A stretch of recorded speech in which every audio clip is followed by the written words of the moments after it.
Hello and welcome back. I'm Joshua Barnes and you're watching NewsX World. Let's first take a look at our top stories. President Donald Trump suggests his efficiency department should review subsidies received by Elon Musk's companies after further public condemnation from Musk on Trump's bill, which is going through the Senate. The Kremlin says that no one is delaying talks after the US accused Russia of stalling peace discussions as the war with Ukraine continues to rage on. Meanwhile, 3 people have reportedly been killed in Ukrainian strikes on a Russian city. US President Donald Trump is reportedly set to push for a ceasefire in Gaza when he meets Prime Minister Benjamin Netanyahu. The Israeli PM has announced a trip to Washington, aiming to build on the Iran operation's success. Meanwhile, dozens of further casualties have been reported in the Gaza enclave as Israeli military action continues. Meanwhile, charities have called for an end to US-backed aid distribution amid reported Palestinian deaths around aid sites.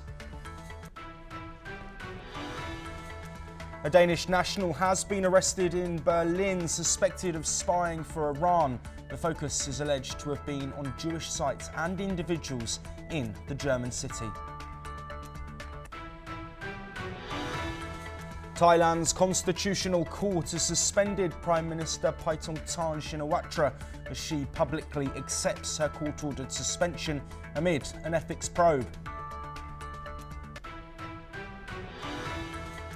Conversations between the US and other nations, including Japan and the EU, are ongoing as Trump's 90-day pause comes closer to an end. China has called for the EU to enhance communications and consolidate mutual trust amid the uncertainty. Record temperatures are leading to health alerts in multiple European countries as a heat wave across much of the continent leaves 2 dead in Italy. The extreme heat is also causing travel disruptions across France. Well, we start this hour in Europe and 3 people have been killed and at least 35 others wounded in a reported Ukrainian drone strike on an industrial facility in the city of Izhevsk, according to Russian authorities. Alexander Brechelov, head of the Republic of Udmurtia, where Izhevsk is located, said an enterprise had been targeted in the city, which lies around 1,200 kilometers from the Ukrainian border. As per reports, the head of Ukraine's Center for Countering Disinformation has claimed the target was Izhevsk electromechanical plant in Kupol, which he said produces kamikaze drones for the Russian military. Let's take a listen in to what the governor of Udmurtia had to say. Друзья, еще раз приветствую, информирую вас о текущей ситуации, связанной с атакой нашего предприятия по пострадавшим. К огромному сожалению, есть погибшие и есть тяжело раненые. Сейчас оказывается вся необходимая помощь им в больнице города Ижевска. Well, meanwhile, Kremlin spokesperson Dmitry Peskov has condemned Ukrainian strikes on Russian cities, commenting on attacks on Donetsk by Ukrainian troops. Peskov said that the Kyiv regime is striking peaceful cities and that the Russian military is taking measures to minimize such risks. This comes after 11 Donetsk facilities, including a research institute and a regional music academy, were damaged as a result of reported Ukrainian attacks on the city. This again, according to the Russian administration. Well, joining us to discuss these latest developments is Glenn Grant, an ex-advisor to the Ukrainian Defence Minister. Glenn is joining us today from Riga, Latvia. As always, thank you ever so much, Glenn, for being here. We've heard their Russian response to these reported attacks. Can I just get your opinion on the current situation with strikes going either way and both sides accusing the other of targeting civilian infrastructure? Well, rather than giving my opinion, can I give you facts? Because I think they're slightly more important in this case. You can go back and look at all the attacks by Ukraine from the beginning of the war, and there have hardly been any civilians killed at all, because Ukraine has been targeting military facilities. The other way, Russia is targeting civil facilities every single day. And I can even say this personally because one of the hotels I stay in was trashed 3 weeks ago. And there were no military in that hotel. It's a civilian hotel. This is very unbalanced reporting, to be honest. And it's typical of Russia to try and make something that they are actually doing themselves. So they shout about things to try and take away I don't know whether it's take away the guilt or just take away the fact that they're doing exactly what it is that they're shouting about Ukraine is doing. This is a war. Russia invaded Ukraine. Ukraine is fighting back. There will be civilian casualties, but there is no need to target civilians night after night after night, as Russia is doing. Yes, Glenn, if you stay with us, we ourselves are going to stay in Europe and on the ongoing Russia-Ukraine war. And the Kremlin has also denied claims by US President Donald Trump's special envoy for Ukraine that Russia was stalling in peace talks, adding that Moscow had fulfilled all the agreements reached so far in the negotiations. This comes after Trump's envoy for Ukraine, Keith Kellogg, accused Russia of stalling for time while it continued to quote-unquote bomb civilian targets in Ukraine. Kremlin spokesman Dmitry Peskov has said that Russia was grateful for Trump's team for helping to facilitate talks, but that Moscow was not stalling talks. The Kremlin also said that it is trying to pursue its goals through political and diplomatic channels and has no interest in delaying the peace process. However, Peskov reportedly did note that the dates of the third round of talks still needed to be agreed. Well, joining us again is Glenn Grant. Glenn, a further response from the Kremlin, these US accusations, of course, a narrative that has been supported by much of the Western alliance, by Ukraine as well, looking at Russia potentially stalling these talks in order to continue advancing on the battlefield. Why would Russia be looking to do that when there have already been 2 rounds of talks in Istanbul and Turkey? And what might Putin's motive be in this situation? Well, I mean, the fact is that Russia is going to keep fighting. And they've actually said that. I mean, if you actually look at quite a few of the Kremlin spokespeople in the last few weeks have said that they're going to keep fighting until they achieve their aims. And their primary aims are complete dismemberment or a governance of Ukraine. So they're not going to stop. So they know full well that there is pretty limited reason to go to talks to tell Zelensky that he's got to capitulate when Zelensky and the whole of the country is not going to do so. So Russia has got to do something, because otherwise, if they keep going to talks and making no concessions, then they're going to look bad, worse than they actually are in many ways to the international community. So they don't want talks. They just want to keep pushing forward, and they think they're winning. They think that Ukraine is going to capitulate. I'm sorry, but it's not. Glenn Grant, as always, thank you ever so much for joining us to discuss both of those points. We will, of course, be across all of the developments in the ongoing Russia-Ukraine conflict. But we now head over to North America, and US Treasury's Bessent says he expects the Senate to approve President Trump's massive $3.3 trillion tax cut and spending bill this afternoon. Speaking to Fox News, Scott Bessent said the administration wants to pass the bill this week and tackle trade deals with China and India next. He insists they're confident China will stick to rare earth supply promises, but the Senate remains split. Republicans are struggling to unite as marathon votes continue. Critics say the bill will add billions to America's debt and slash Medicaid. Elon Musk is threatening to fund primary challenges against Republicans who back the plan. Trump, meanwhile, wants the bill passed before the 4th of July. It extends his 2017 tax cuts, boosts defence and border funding, and includes hot-button rules on AI and healthcare. With the division deepening, all eyes are on the Senate floor to see if Republicans can deliver this win for Trump before the holiday.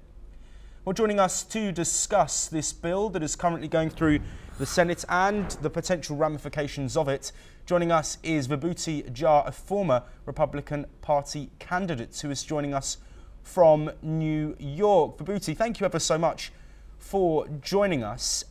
This bill, of course, has been controversial. It has seen a divide and a feud between two allies who are arguably two of the most important people in the world, whether that's politically or financially. But also this bill politically through the House of Representatives and now the Senate has caused a lot of debate. Can you provide some context for us on why this is so divisive and what the next steps are for this bill if it's passed? Thank you very much for having me over to your show today. And, this, in my opinion, is a classic, scene in which you are seeing democracy can go chaotic. As one of the venerable Americans once told me, that while India has a tragedy of thousands of parties, America has a tragedy of two-party system. And as a result of which, you get the viewpoints of either or, but never the third party. It's a very interesting thing. That's why Elon Musk's threat to launch a new party, if this bill is passed, it will be a very serious one. However, let's put some things in perspective. United States has had a tremendous global, right to print notes, currency notes as a fiat currency for a very long time, ever since the Bretton Woods Agreement, nullified gold as a standard. Dollar became a standard. Petrodollar became a standard. So United States had a unique advantage in the global trade that it could print notes worth 17 cents and collect $100 for that. Think about it from that perspective. That led to a systemic, indulgence by both parties to spend to cater to the domestic demand. So US growth is dependent on the dollar's supremacy around the world. Now what has happened, fast forward, so the United States senators and congressmen could put any amount of pork projects in the bill and that would sail through because every senator or congressman was getting something in return. So the question here is very important. Today, $36 trillion worth of debt to GDP ratio, exact $36 trillion. The GDP ratio is so skewed that if you and I had this kind of a debt to income ratio, nobody will give us a penny. But United States enjoys a very unique position in the world. The dollar is still the most, is the reserve currency of the world. Now the financial obesity that United States is suffering from is leading Trump to understand, he understands it, the politician doesn't. Biden did not get it. Obama did not get it. These people were all politicians of the classic mold where promising the moon to the electorate was the name of the game. You can see that. In democracies, it happens. Politicians promise the moon to their voters. Yes. Because they want to show that they can do X, Y, Z things. Trump is a businessman and he knows you can't, because you are now suffering from a severe case of financial obesity with which, forget about running, you can't even walk at this point in time. So, but then this budget bill has to be passed for the simple reason, just because you are suffering from obesity and you want to lose weight doesn't mean you stop eating. So there has to be a combination of an extreme weight loss program. This is what happens when you try to lose weight, that you have to have a mix of agendas. Several tax cuts needed to spur business. At the same time, you have to remove the fat that caused you all this problem. So the politician first has to lose his base where you cannot have, a program, millions of dollars, and there are many of such kinds. There are millions of dollars to study a particular behavior or pattern of rats, monkeys, and dogs. Absolutely. That is unfair on the animals as well as on us. Yes, so the US is right now in a bind, and it has to do something drastic, and that's what you are seeing, the checks and balances in play.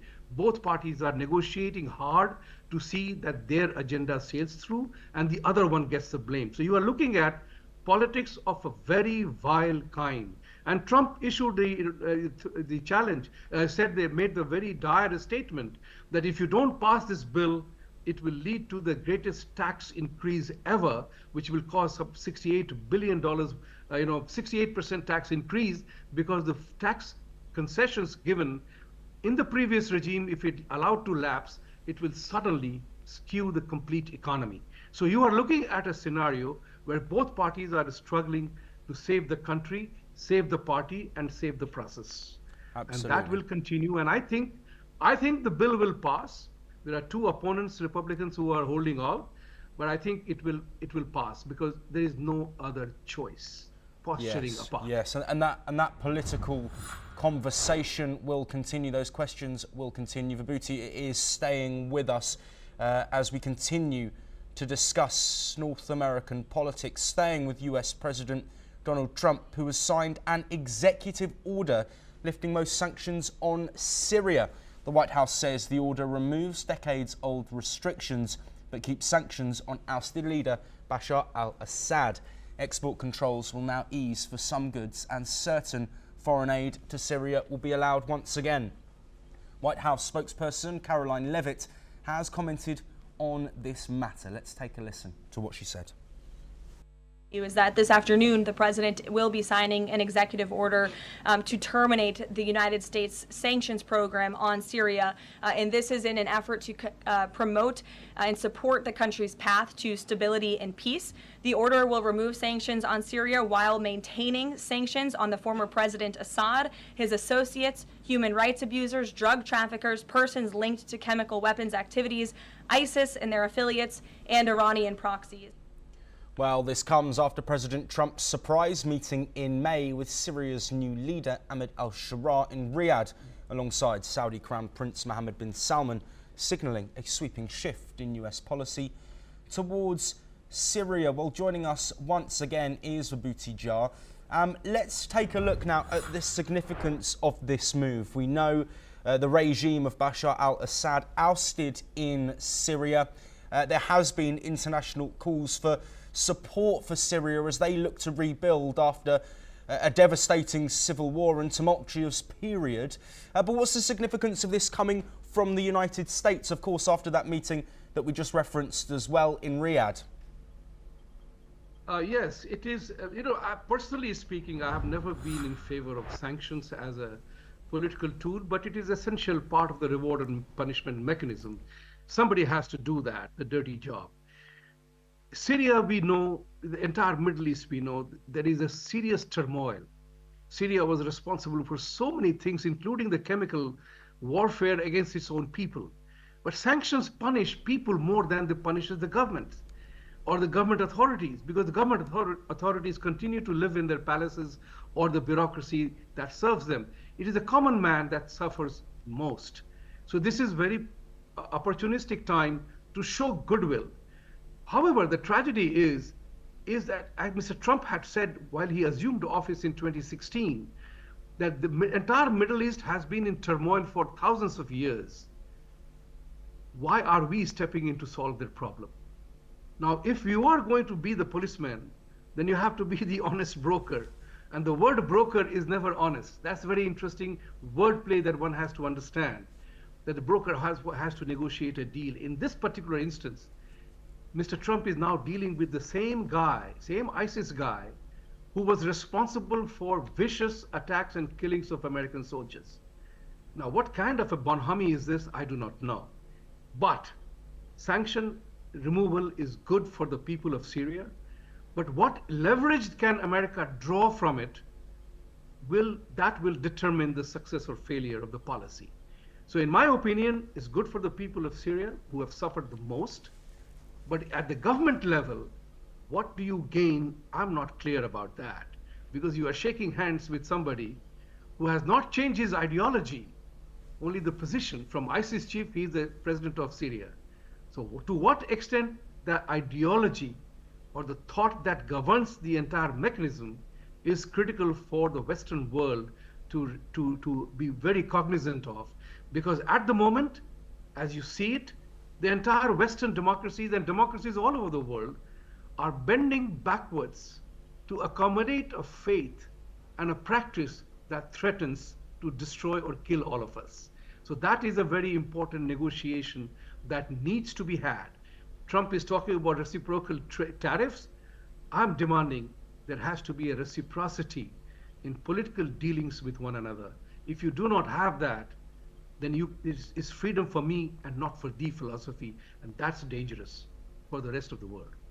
Vibhuti Jha, thank you ever so much for joining us and providing your insight. We once again stay with North American politics and their global ramifications as trade tensions are rising fast as talks between the United States and India hit a major roadblock just days before President Trump's July the 9th tariff deadline. Negotiations have stalled over auto parts, steel and farm imports. India wants Trump's proposed 26% tariff to be scrapped, but Washington first demands deeper Indian cuts on farm goods, cars and alcohol, a step New Delhi won't take without US concessions. Despite earlier optimism, sources say both sides are now eyeing a broader, long-term trade framework rather than a rush deal. India has offered tariff cuts on nuts and market access in energy, defence and autos, but no breakthrough has yet come. Meanwhile, Japan is pushing back against President Trump's demands to lift rice import caps, insisting agriculture won't be sacrificed for a quick deal. Economy Minister Ryoshi Akazawa says protecting farmers is crucial ahead of Japan's July elections. Tokyo is also exploring other trade partners to safeguard food security. Both India and Japan are pursuing other trade partners too, leaving the next move firmly with Washington. Well, joining us on the programme to discuss Trump's trade tariffs and the potential ramifications of those with these key nations in discussions with the US administration, Dr. Satoru Nagao, fellow at the Hudson Institute, who is joining us from Tokyo, Japan.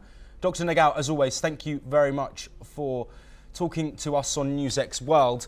This situation that Donald Trump has himself set out, Liberation Day tariffs, a pause, a 90-day pause, which has seen those rates which were paraded in front of cameras on a board on 70 separate countries. That deadline is now getting closer. Discussions with nations are now stalling over a potential longer-term plan rather than a rushed deal. What's the ramifications of all of this in the face of uncertainty over trade and also the impacts that these tariffs can have to markets overnight?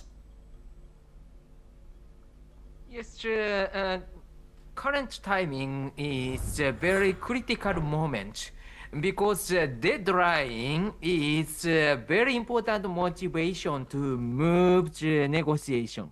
So both sides want to get more better condition to deal. So that's why just before the July 9th is the most important timing. The both sides cannot concede too much. So that's why this is the final moment. This is very important moment. The problem is manpower. United States try to talk with Japan, not only Japan, but also the other country, including, of course, India or EU. All of these are big issues. So that's why the labor resources is limited. So that's why even if this is a critical moment, how to deal is rely on the manpower. So that is a very big problem, I think. So now, without appointment, the Minister Kazawa of Japan visits Washington, D.C. This means that there is no promise to meet to move the negotiation, but he visited because currently manpower is limited, everyone understands, and this is a competition between the, many countries who want to negotiate with the United States just before the deadline. Yes, absolutely. Dr. Nagao, you will be staying with us. Of course, the issue around trade is a global one. Conversations ongoing as well with the EU. But we now move to the Indo-Pacific. And China on Tuesday sanctioned the former Philippines Senator Francis Tolentino for what it called anti-China behaviour, including his authorship of 2 key maritime laws asserting Manila's territorial claims in the South China Sea. The Chinese Foreign Ministry announced that Tolentino is now barred from entering mainland China, Hong Kong and Macau, accusing him of making malicious statements and actions that have harmed China's interests. And this has also reportedly, from China, damaged bilateral ties. Tolentino, who recently completed his term as Senate Majority Leader, was the principal author of the Philippine Maritime Zones Act and the Philippine Archipelagic Sea Lanes Act, both signed into law in November 2024. The legislation reaffirms the Philippines' sovereign rights over maritime zones and critical sea lanes, directly challenging Beijing's sweeping claims in the contested waters. In a defiant response posted on X, Tolentino said he will continue to fight for what rightfully belongs to our nation, calling the Chinese sanction a badge of honour and asserting that no foreign power can silence him. This move adds to growing tensions between Manila and Beijing amid repeated maritime confrontations and an increasingly assertive Philippine stance on South China Sea sovereignty. Well, joining us once again, Dr. Satoru Nagao, to discuss the South China Sea tensions, which of course we have seen in recent months continue to escalate. Now this move from China to sanction somebody who put laws in protecting what he sees as Philippines' rights to these waterways and these access routes. Given the regional instability that we've seen, also including Taiwan, and other moves like certain actions from the Chinese military which have affected shipping but also flights as well, how significant is this move? This is an important move, but at the same time, China's arrogance is indeed there are many examples in the past. Every year, summer come and more climate has changed. Anytime they can move their military or coast guard. In this case, every time they try to provoke other country. This time the target is Philippines, but last time target was Taiwan, last time target was India also, because recent Shanghai SCO, the Shanghai Cooperation Organization, China allied with Pakistan, forced India to support Pakistan's terrorism by not mentioning in the joint statement. So such kind of issues always we are facing because China is arrogant. So China's attitude is continue to be arrogant every time they push other country. The problem is how to deal with it. So we should cooperate by raising our defense budget or promoting our cooperation, but we need to find the source of the this budget. So that is the current matter. Philippines try to improve their military capability, and thanks to India, they got a BrahMos missile. That is very good weapon against China. But at the same time, only BrahMos is not enough. So Philippines need to improve, Japan need to improve, and the current Trump administration asks this country to spend 5% of GDP for defense purpose. So that is the reason this country need to find the budget, but at the same time, it is not easy to find. So that is a problem we're facing. Security situation demand to rise defense budget, but at the same time, it is not easy to find. That's why China continues to be arrogant.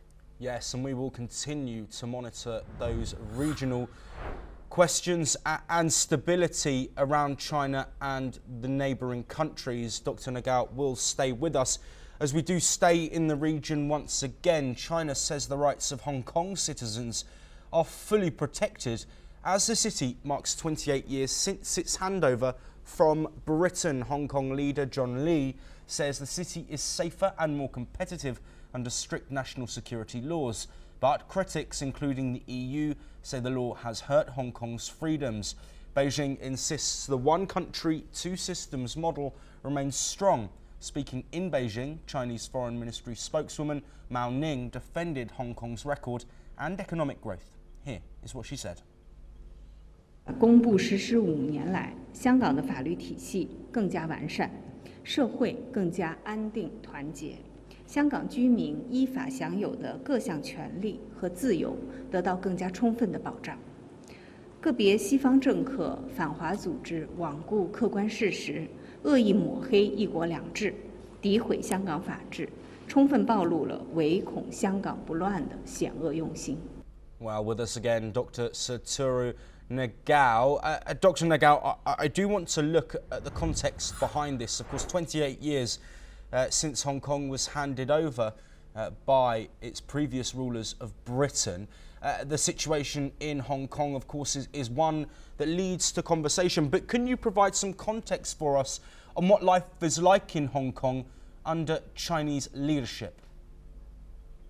In this case, we need to remember the one fact: do not trust China's promise, because two governmental system under one China.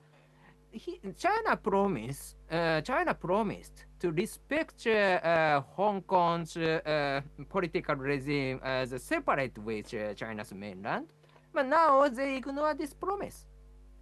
In case of what happened in South China Sea or other, every time we see the similar situation, their infrastructure project is not military purpose, China said, but finally they deployed bomber, missile, something like that. In Hong Kong, they promised to respect their way, but now China's way. So every time, China is changing the promise because they want to do that. So they follow what they want to do. They do not restrain or respect the promise. That's a big problem. If China wants to be the leading country, which respected by other country, China should respect the promise. They agreed.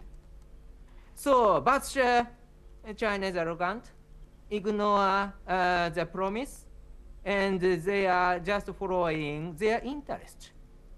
That's a big problem in the Hong Kong, South China Sea, other region. Every time this is the same. That's big problem. Yes, Dr. Satoru Nagao, I'd like to thank you for joining us to discuss those topics there. We move now from the Indo-Pacific region over to the Middle East. And Israeli Prime Minister Benjamin Netanyahu has announced that he will travel to the US next week for high-level talks with President Donald Trump following what he called a great victory in last month's 12-day war with Iran. Speaking at a cabinet meeting in Jerusalem, Netanyahu said discussions will also include key officials like Secretary of State Marco Rubio and Defense Secretary Pete Hegseth. The agenda includes a proposed trade deal amid ongoing debate over Trump's tariff plans. Let's listen in to what the Israeli Prime Minister Benjamin Netanyahu has said. אני צפוי לצאת בשבוע הבא לפגישות בארצות הברית עם נשיא ארצות הברית דונלד טראמפ, עם סגן הנשיא ונס, עם מזכיר המדינה והיועץ לביטחון לאומי מרקו רוביו, עם שר ההגנה פיט הקסט, עם נציג הנשיא למזרח התיכון סטיב ויטקוף, עם שר המסחר. יש לנו כמה דברים, כן, לוטניק, אבל יש לנו כמה דברים לסגור לפני כן כדי להגיע להסכם הסחר בנוסף לדברים אחרים. פגישות עם ראשי הקונגרס והסנאט ופגישות ביטחוניות שאני לא אפרט כאן. הדברים האלה באים בהמשך לניצחון הגדול שהשגנו במבצע עם כלבי, וניצול הצלחה הוא חלק לא פחות חשוב מהשגת ההצלחה.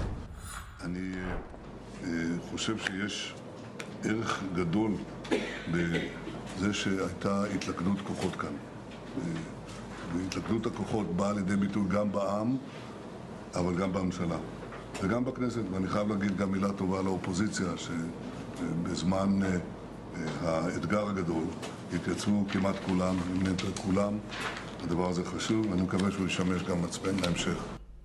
Well, joining us to discuss the significance ahead of this meeting announced by Benjamin Netanyahu is Nina Slamar, India's foreign policy expert at the Reichman University, who is joining us from Israel. Nina, thank you ever so much for taking the time to speak with us. What is the significance of this meeting with Trump and his top team following that 12-day war, which of course caused ripples not just across the Middle East, but also the wider world? Thank you so much for having me. So first of all, this meeting is a very important one and a significant one because there will be many issues that will be brought to the table. First of all, to see the implications of the victory of the recent direct confrontation with Iran, to see possible implications of this victory while monitoring and seeing what Iran can do or will do in the near future. Because we're still combating a multi-front war in which Iran is in the head of the axis of terror, which includes Gaza, Hamas in Gaza, Hezbollah in Lebanon, Shiite militias in Iraq and Syria, the Houthis in Yemen, and also a great influence of Hamas in the West Bank. So first of all, to understand what kind of reality is ongoing in these different fronts, how both the US and Israel can collaborate in all these fronts. Also, try to see which way to take when it comes to Gaza, whether to take a more diplomatically way or a military way to achieve two main goals that the Israeli government has set from the beginning of the war. The first goal is to destroy Hamas military and political capabilities in Gaza in order that Hamas terrorist organization will not pose any further threats on Israel's national security, and also to bring to the release of the 50 remaining hostages that are still being held in horrific conditions in Gaza. I think that also the US and Israel will be able to discuss about other developments and implications of the unfolding multi-front war, including ways to bring to peace and stability between Israel and other pragmatic Arab countries that would like not only to evolve or develop the Abraham Accords and ambitious trade projects in the region, but also to include new countries that will or are very much interested to be part of the Abraham Accords. Nina, you will be staying with us. Thank you for that insight there. We do stay in the Middle East, and you touched on Gaza. In the latest from the Israel and Hamas conflict, the Palestinian Health Ministry says that 2 Palestinians, including a 15-year-old boy, were killed by Israeli forces early on Tuesday in separate incidents across the occupied West Bank. 15-year-old Amjad Nasser Abu Awad was fatally shot at dawn in Ramallah, according to local authorities. 24-year-old Sama Bassam Zaganeh was reportedly killed in the Daharia in the south of the West Bank.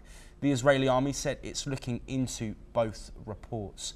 Meanwhile, in Gaza, the humanitarian crisis is reportedly deepening. An Israeli airstrike late on Monday night hit a seaside cafe in northern Gaza, supposedly killing at least 30 people, most of them women, children and journalists. The cafe, a rare refuge offering internet and electricity, was located in the al-Baqa near Gaza City. Eyewitnesses have said that the area was packed with people seeking relief from both the summer heat and bombings. Let's have a listen to some of the eyewitnesses. احنا كنا في قلب الدار قاعدين ما بنتفاجئ الا بصاروخ ضوى الدار كلها ياطا وشفط الدار من قلبها من جوا ياطا وطلعنا برا ما لقينا الا الردم والخبط والناس الميت والناس المستشهده مرميه وين ما جاء ما توقعناش الشيء هذا كان شيء مفاجئ جدا جدا. الليل كنا قاعدين في امان الله الساعه 10 تقريبا ما سمعنا غير صوت ضربه جامده يعني بيوت امنه والناس امنين.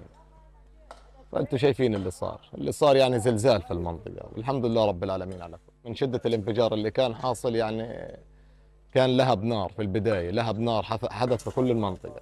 بعد اللهب غبرة تساقط الإقزاز والشظايا على كل البيوت. يعني خلاص تعبنا صبرنا بما فيه الكفاية. يعني خلاص بدنا تقف الحرب، شللها الدم بدنا إياه يقف بكفي. بكفي والله بكفي. Well, plumes of smoke, crushed walls and twisted metal were all that remained after this reported strike, and it came just hours after another Israeli airstrike on a house in al-Zawaidah, which killed 6 members of a single family, according to local officials. Since Israel resumed military operations on March the 18th, over 6,200 Palestinians have been killed, according to Gaza health authorities, bringing the total death toll to over 56,000 since the war began. Calls for accountability and a ceasefire are growing louder as international pressure continues over the rising toll on civilians, especially amongst children and aid workers. This, of course, amid a hostage situation where around 50 people, both dead and alive, captured during the 7th of October Hamas attacks, are still remaining in Hamas control. Nina Salama once again with us. We have a situation, Nina, of course, with the recent tensions in the Middle East, conversations and the spotlight was taken away from Gaza at a point where there was more international condemnation for the situation ongoing in Gaza, both the humanitarian situation and also the continuation of the holding of Israeli hostages. Do you think now that that 12-day war has come to an end, the international community will work with leaders in the region to try and find an end to the suffering on both sides? So, of course, the main objective is to bring to peace and stability in the region, and especially when it comes to Gaza. But unfortunately, Hamas time and again rejected any offer that came from different partners and different countries that wanted to help in bringing peace and stability in this front. Unfortunately, Hamas terrorist organization is not only attacking Israel, but also doing it from densely populated areas, turning civilian infrastructures such as mosques, schools, and residential buildings into legitimate targets because they are firing and fighting Israeli forces from these infrastructures. And we know also that when it comes to the humanitarian aid that is distributed to the population in Gaza, Hamas is seizing this humanitarian aid, not allowing its own people to get the necessary essentials in order to survive there. Moreover, we know that from testimonies of released hostages that when this humanitarian aid is coming to the end of Hamas, they are not allowing the hostages to get the necessary food and nutrition to survive in the unbearable conditions that they are held in, not talking about healthcare and other things that these hostages need in order to survive in these horrific conditions that they are being held in. Unfortunately, the victims of Hamas terrorist organizations is also the Gazan population there, because they are using the Gazan population as human shields. When the IDF spokesperson in Arabic is instructing the Gazan population to leave a certain area in which there will be an intensification of combats in order not to harm this population, Hamas is not allowing this population to cross or to move from one area to another, risking their lives and, of course, launching an information war in which they just projecting horrific visuals coming from Gaza. As a human being, as an Israeli being, I can tell you that my heart cries out when I see the different, people, not involved people in Gaza that are suffering there. But unfortunately, in order to bring peace and stability, Hamas has to accept some of the offers that are the different partners in the world are bringing to the table, release all 50 hostages that are still being held in tragic and horrific conditions, and of course not posing anymore any threats on Israel's national security, because they time and again declared that they would like to launch another attack that is similar to the October 7 attack that occurred in 2023. Yes, and Nina, stay with us because the Israeli ambassador to the UN, Danny Danon, has admitted to what he called a few incidents at the controversial Gaza Humanitarian Foundation aid sites as international criticism mounts over the US-backed, Israeli-approved operation. The GHF began distributing aid on May the 26th through 4 private hubs in Gaza, limiting the amount of UN aid allowed into the region. Since then, dozens of Palestinians have been killed and injured while attempting to access food, prompting global outrage. Responding to a reporter from China's state broadcaster, CCTV, Danon acknowledged the casualties but blamed Hamas, claiming the militant group was inflating numbers to deter aid shelters. Here is what he had to say. Unfortunately, there were a few incidents, but I can tell you one thing for sure: the numbers that were reported by Hamas were not true, were not correct. They were lies. They tried to create the impression that it's not safe and people should not go there, instead of actually showing the real fact. However, independent reports from the UN Office for the Coordination of Humanitarian Affairs have confirmed the deaths of hundreds of civilians near the GHF aid hubs in the past month. Many were shot while approaching aid trucks or standing in chaotic lines for food. Speaking to the press, UN Secretary General's spokesperson Stefan Dujarric said the GHF fails to meet basic humanitarian standards, including impartiality, independence and safety. This is what he said. Is that the operation, the food distribution operation run by the GHF, doesn't meet the standards of the basic standards of impartiality, of independence, of safety for recipients. And we're saying, let the UN do its work and let others do their work. We're open to others doing it with us. We can't do it alone. All we ask is that others who want to set up humanitarian operations do it in a way that is safe and sustainable. Well, rights groups have dubbed the GHF sites death traps, calling for their suspension and the full restoration of UN-led aid efforts. As tensions rise and humanitarian conditions reportedly worsen, calls grow for international oversight over all aid efforts in Gaza. Nina, thank you for sticking with us. There are a couple of points, of course, to address here. First, acknowledgement from Israel that there have been incidents around these aid sites. And secondly, a call for the GHF to stop being the ones that are supplying aid. Of course, US-backed, US and Israel. That alliance is clear. We've spoken about it already. Is there a responsibility for Israel in this situation, given the fact that there have been incidents reported, there have been deaths reported, and the UN and over 100 other charities and NGOs are saying that this isn't fit for purpose? Is there another option, and what could Israel do to support that in the face of a potential humanitarian crisis? So Israel is doing everything in its power not to harm civilians in Gaza. But unfortunately, Hamas terrorist organization is just going through this population without wearing any uniforms and causing disturbance when it comes to the distribution of humanitarian aid to the Gazan population.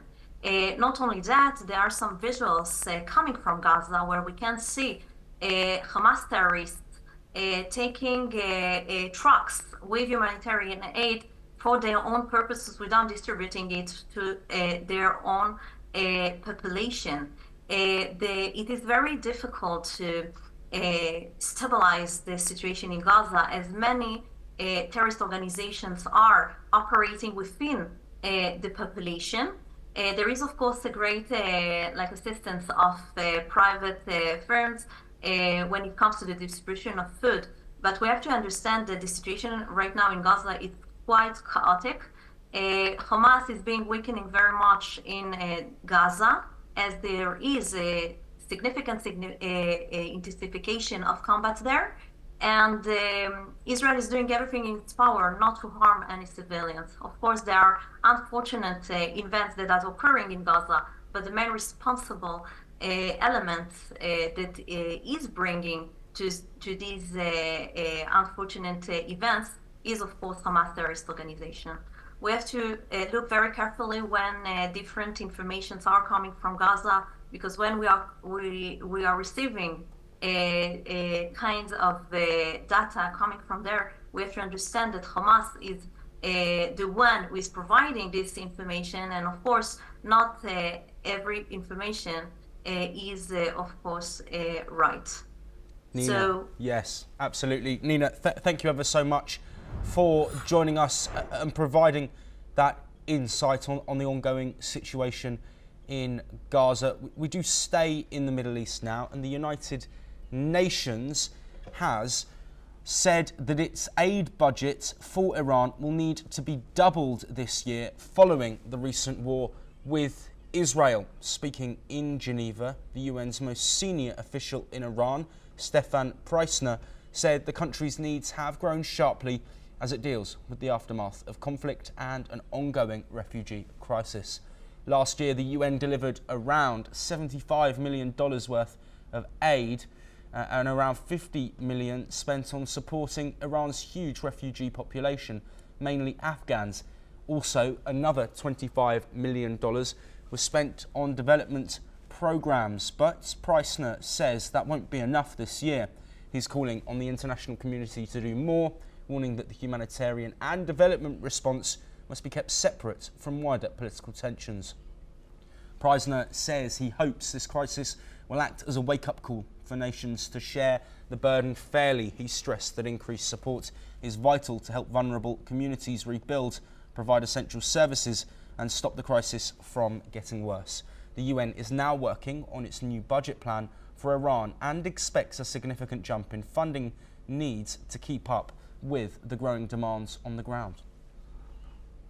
Our budget last year that we delivered was about $75 million US, 50 million for the refugee crisis, which is, we were always calling for increased burden sharing of the international community to enable us to support this issue more, and about 25 million development program. Doing the budgeting, it's a significant increase. A bit early to say basically how much we exactly need, but we certainly would expect a doubling of the funding.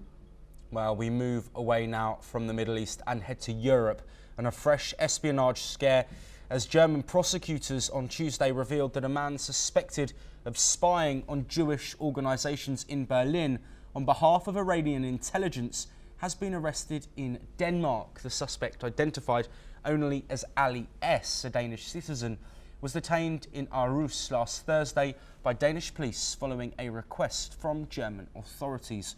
Prosecutors say Ali S. was ordered by an Iranian intelligence service earlier this year to collect detailed information on Jewish institutions and individuals in Berlin. The surveillance reportedly included 3 properties in June, allegedly to prepare for further intelligence activity, potentially even terrorist attacks. According to German magazine Der Spiegel, Ali S. took photos of buildings including the German-Israeli Society's headquarters in Berlin. Investigators believe he was working for Iran's Quds Force, the foreign operations arm of the Revolutionary Guard, long accused of targeting Jewish and Israeli interests abroad. Moving on now, and India and Pakistan have exchanged lists of civilian prisoners and fishermen in each other's custody through diplomatic channels as part of their bilateral agreements on consular access signed in 2008. The exchange takes place twice a year on January the 1st and July the 1st. India has shared details of 382 civilian prisoners and 81 fishermen who were Pakistani or believed to be Pakistani. Pakistan, in turn, has provided a list of 53 civilian prisoners and 193 fishermen in its custody who are Indian or believed to be Indian. New Delhi has urged Islamabad to expedite the release and repatriation of 159 Indian nationals who have already completed their sentences. India has also called for immediate consular access to 26 prisoners and fishermen in Pakistan's custody who have not been granted access so far. Further, Pakistan has been asked to verify the nationality of 80 believed to be Pakistani nationals currently in Indian custody, this to facilitate their repatriation. India says it remains committed to prioritising humanitarian matters and notes that since 2014, over 2,600 Indian fishermen and 71 civilian prisoners have been repatriated from Pakistan, including 500 fishermen and 13 civilian prisoners since last year alone. Well, joining us to discuss this prisoner exchange, the lists that have been given and the confirmation that India is asking for, Ambassador Prabhu Dayal, who is a former diplomat. Ambassador Dayal, thank you ever so much for being here. This deal that was signed in 2008, seeing prisoner exchanges on January the 1st and July the 1st. Can you talk us through the significance and the context of this, specifically after the tensions that we've had after the devastating Pahalgam terror attack and Operation Sindoor? Will this exchange on July the 1st be different and have that much more importance because of what we saw militarily in recent weeks? Well, first of all, thanks for having me on your show. As you mentioned, the India-Pakistan Consular Agreement of 2008 mandates the exchange of lists of prisoners twice a year, on 1st January and on 1st July, to ensure transparency and to facilitate consular access for all those who are detained. And this agreement also aims to address humanitarian issues related to prisoners, including, ensuring their safety, security, and welfare. Now, there is no doubt that exchanging lists of prisoners between India and Pakistan is crucial for humanitarian reasons. And as you pointed out, it could also be a confidence-building measure in their very complex relationship. Now, the relationship has become extremely complex in recent months because of the Pahalgam terror attack and Operation Sindoor, which India carried out against terrorist sites in Pakistan, and which, of course, escalated because Pakistan retaliated. Nonetheless, the exchange of lists of prisoners helps address the plight of individuals detained in each other's countries and ensuring their safety, well-being, and also their eventual repatriation. Now, from my experience of having served in Pakistan and also having served in the Indian desk here in the External Affairs Ministry, I find that many prisoners, such as fishermen, are those who inadvertently cross into the other country's territorial waters and they get arrested. Similarly, there are many countries who come on visitors' visas and who overstay, and then they are, punished, they are detained, and they're imprisoned. So it's important that as soon as their sentences are over, they should be repatriated. And that is why exchanging the lists of prisoners ensures their safe return home and reduces the risk of prolonged suffering. Now, India and Pakistan today, as you pointed out, exchange a list of prisoners, and this, I think, is important in the context of emphasizing to each other that we are committed to addressing on priority basis all humanitarian matters, including those pertaining to prisoners and fishermen in each other's country. Yes, absolutely. Ambassador Prabhu Dayal, thank you ever so much for joining us and providing that insight. We head back to Europe once again. Germany's Chancellor Friedrich Merz says he wants to keep the Schengen area intact, but warns it cannot be abused.